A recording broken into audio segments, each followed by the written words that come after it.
I'm here with Isabelle Wong.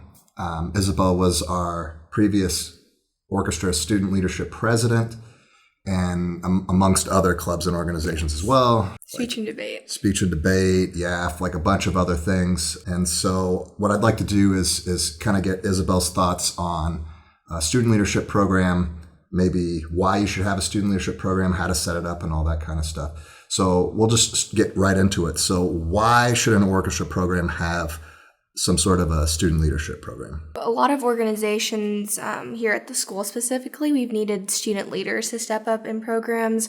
Most clubs or organizations have like officers or club members, stuff like that. But in orchestra, since we are like a class, we also need some kind of organization to be able to have these like activities and events to go on. So it's not just like the teacher planning everything, and maybe students can be able to put some input into these things as well. During class time, probably the majority of time should be spent like learning music and technique and stuff. Yeah. And so there needs to be some sort of time outside of class to be able to do the extra musical things. And that part of that function is served by the student leadership program. Okay.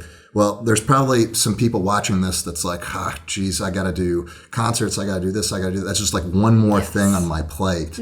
So how does it make the director's life easier by having a student leadership program? Well, I think for our program specifically, having our meetings on Friday afternoons is very convenient.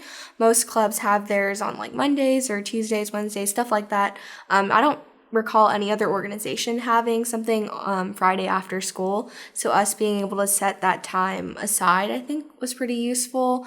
And just overall, having these types of groups allows students to feel like they can be involved with the program, and they can really give their input. They can help change what they want to happen. And I think that benefits students more than they realize.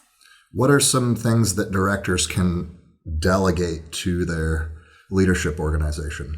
I think just a lot more of the activities and events that go on, like leave the concerts, class, and stuff to the directors. But the stuff that happens in between, like maybe the social events that are happening, or maybe like before a concert, after a concert, stuff like that, it's the students that are going to be involved in those events. So ultimately, the students should also have input in what's happening. Like we're having a concert, right? Yes. So one of the big things is like, how do we set up for the concert, and having like a loading crew, chair, or setup crew or whatever, that takes a lot off the director's plate, because usually the director just sets everything up on their own, and that takes a couple hours, and then afterwards people can help put the chairs and stands away.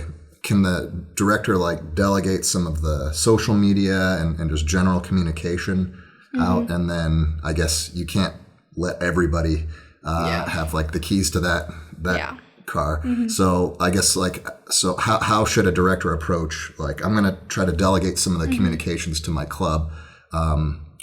Who gets access to it, and like, do they need approval for everything they do, or, kind of what do you think should happen there? So for student leadership specifically, we had a social media officer that handled all of the social media correspondence. So for the Instagram, Twitter, stuff like that, that's what the social media chair handled. And usually it was me giving the information to the social media chair to be like, hey, I need this information to be posted on this day or this day, and this is what needs to be on like the flyer or infographic. And then that would get pushed out on our social media platforms. Obviously, because those are public, everyone could be able to see those. So those were more for like parents or maybe even other students who were interested in seeing what the orchestra was doing. But specifically within the grounds of student leadership, I would say that as the president, I would handle this correspondence. So we used remind messaging as a way for us to stay connected to parents. We had Schoology, which we also try to do for parents, but that doesn't work as much. That was mainly for the students. So about once, twice, 3 times a week, I would post like updates like, hey, this is what's happening this week. These are the deadlines you might need to know about. This is what's happening. You might need to bring this or that. So all of that mostly focused on me reaching out to the students based off the information that the director, you, would give me. And then I would just send it out to people. Additionally, with communications, within each section of the orchestra, we also had individual group chats. So the first violins had their own group chat, the second violins did, violas, cellos, basses, etc. Sometimes a section leader, I'd be like, hey, can you get this information out to your section if it was just for like the violin specifically? So an example of this was during the string drive, we needed a lot more cellos to come in and help show the instruments and stuff. So I reached out, or I like put it in the cello group chat, like, hey, we need more cellos to come specifically. Because sometimes even if you put like broad communications and you give it out specifically, people are still not going to read it unless you specifically go to them individually or target them and you're like, hey, I need you to come out and help specifically. So I think with a lot of the communication stuff, that's mostly a big thing. With Remind specifically, you could see who read your message. So if it's like, hey, this group of people they're not reading the messages, you could figure out a way to get that information out to them instead. What about stuff like T-shirts, designs, logos? How does that fall into the purview of student leadership? I remember for the last couple of years, we've had student leadership handle that stuff. So usually at the beginning of the year, we'd be like, hey, you have until this date to submit your designs. And then at the end of it, student leadership is going to have all the designs up, and then we're just going to vote on which one we'd like to do.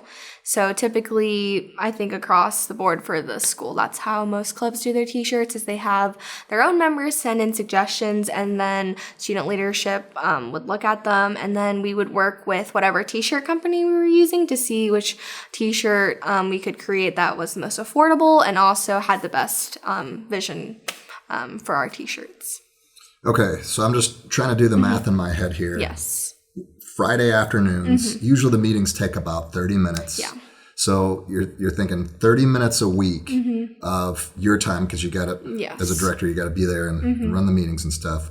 Maybe a little bit outside of that, but I guess the time invested, time returned is you get help setting up concerts. You know, if you have a trip, loading buses, helping design shirts and stuff, because I'm not a graphic designer. I just wave a stick for a living, right? Help with information, social media, photography. Like there's a lot that can go on. Yes. So I feel like that is a pretty good investment of time. Yeah. And especially if you have the right people and the right positions. So I think that'll do it for this segment. And the next segment, we're going to talk about how to set up a student leadership organization or club at your school if you don't have one set up already. So we'll see you in the next one.